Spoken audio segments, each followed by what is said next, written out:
Notre amie Alicia Fall, ce matin, je crois qu'il y a de la bretonnerie dans l'air. Tu m'as dit, je te chante quelque chose. Ouais.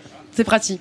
Dans les prisons de Nantes, Landy, dans Landy, dans les prisons de Nantes, il y avait un maroquinier, Joli. Et c'est la maroquinerie dont je vais parler aujourd'hui.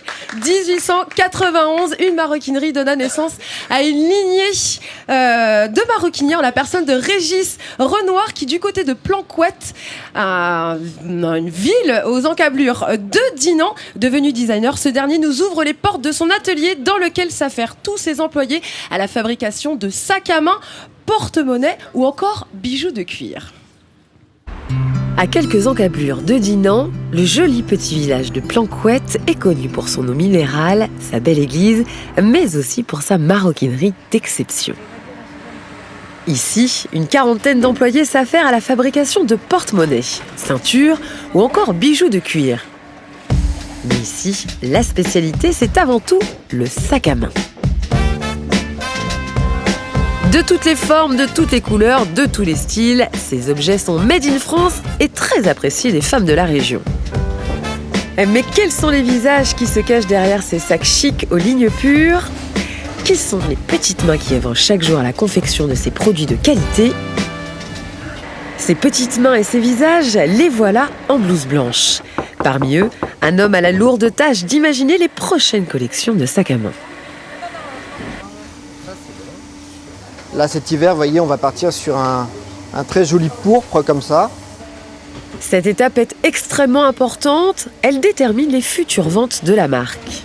Donc, je dessine un croquis sur l'esprit du sac que je veux faire. Ensuite, en fonction des accessoires que je veux mettre dessus, je vais fabriquer mon prototype. Ce designer n'est autre que le patron de cette maroquinerie bretonne fondée en 1891.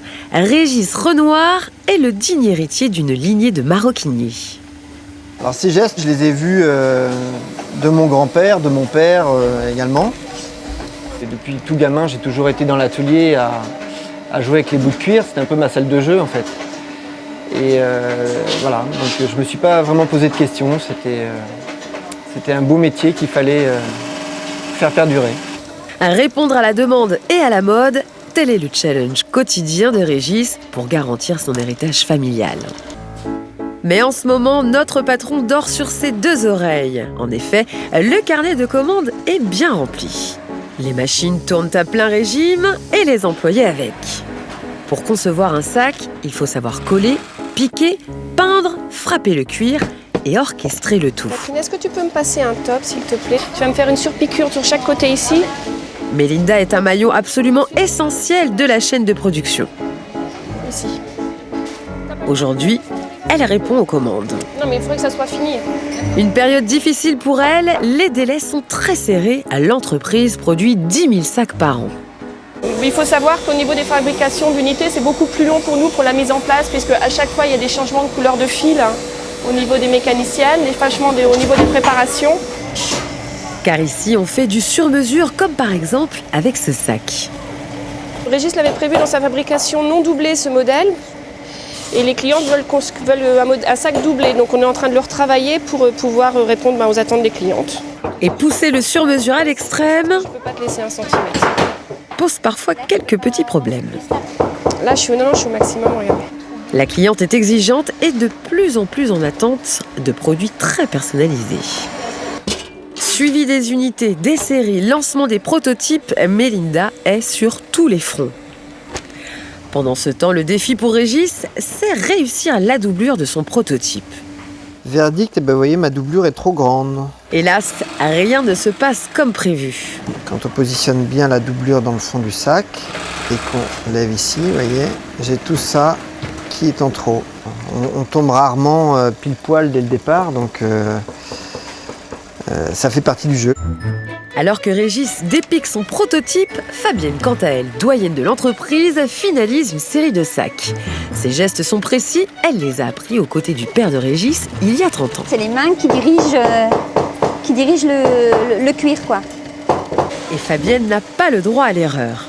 Il faut faire attention, parce que avec des machines qui sont comme ça, on a tendance peut-être à aller à côté, quoi. On a un petit peu de travers si on ne fait pas bien attention. Si Fabienne connaît toutes les étapes de fabrication d'un sac, Sophie, quant à elle, les découvre. Cette jeune niçoise a parcouru plusieurs centaines de kilomètres jusqu'en Bretagne pour se former auprès de l'excellence. Et pour la coacher, il y a Pascal. Tu vois des filets sur la fermeture. Oui. Hein, tu vas aller jusqu'au 3e filet. Et transmettre son savoir-faire, Donc il faut que ta colle arrête ici. c'est une nécessité pour ce tuteur. L'assemblage de tout ça ensemble. Dans quelques années, il va falloir des générations qui vont nous succéder. Donc moi je suis très content de transmettre un petit peu mon savoir-faire, les petites techniques. Régis aussi pense à transmettre son savoir-faire à ses deux garçons. Mais aujourd'hui, l'enjeu reste son fameux sac violet et la mission du jour est accomplie. La doublure est dans le sac, donc on tourne là maintenant juste bien. Il n'y a plus qu'à mettre les affaires dedans. Et c'est le premier, donc il y aura peut-être d'autres prototypes qui vont évoluer. Il faudra à Régis concevoir 2 ou 3 modèles avant de lancer la production de ce sac à main. À chaque nouvelle création, dans sa tête, le même espoir que ce sac devienne un best-seller. Pas toujours évident de satisfaire une clientèle de plus en plus exigeante et aux commandes les plus atypiques les unes que les autres. Alors ils se sont vraiment diversifiés, il y en a pour tous les goûts et toutes les couleurs. Là, Hélène par exemple a une trousse de maquillage, donc en cuir véritable. Et regardez, on peut mettre tout son nécessaire de maquillage, pinceau, jusqu'au gloss, en passant par le petit gloss et les petits pinceaux. Ils se sont diversifiés également. Ils font des étuis pour smartphone. On va retrouver des petits porte-monnaies, des portefeuilles. Ici, nous avons un sac, une collection été. Et ce sac ici qui ressemble un petit peu à une botte de cavalier. Et Laurent, à côté de Laurent là-bas, on a le sac de voyage. Donc c'est vraiment un savoir-faire. À côté du sac, on a Laurent. Voilà, un savoir-faire atypique. Ouais, c'est un peu ça. C'est sac de voyage pour partir avec Midi en France. Tu vois, donc comme je disais, une clientèle de plus. Mais le cuir est très très beau. Hein. Le cuir est très beau, les couleurs sont très vives. Ça sent bon. Et on a envie de repartir avec. Et Régis a réussi à tenir le pari de satisfaire cette clientèle de plus en plus exigeante. Et en plus, il s'est donné le pari de transmettre son savoir-faire à ses 2 enfants. Et pour l'heure, on leur remet forcément un talent Midi en France pour ce savoir-faire et cette créativité dont ils font preuve. Voilà. Bravo Alicia, merci, bravo à eux. L'excellence à la française, le savoir-faire, l'artisanat français. C'est notre sujet dans Midi en France, comme vous venez de nous retrouver, 10h50 à 11h45 sur France 3. Il y a les petits bracelets aussi. Ah oui, bon. Ils font, le petit bracelet des cuir. bijoux aussi, ils font des bracelets en cuir. C'est important. D'accord. On avait de bien belles images là. On montrait en fait le port de Dinan, ce qui est l'ancien port de Dinan, qui est toujours au pied ici, qui est devenu un port un petit peu de plaisance.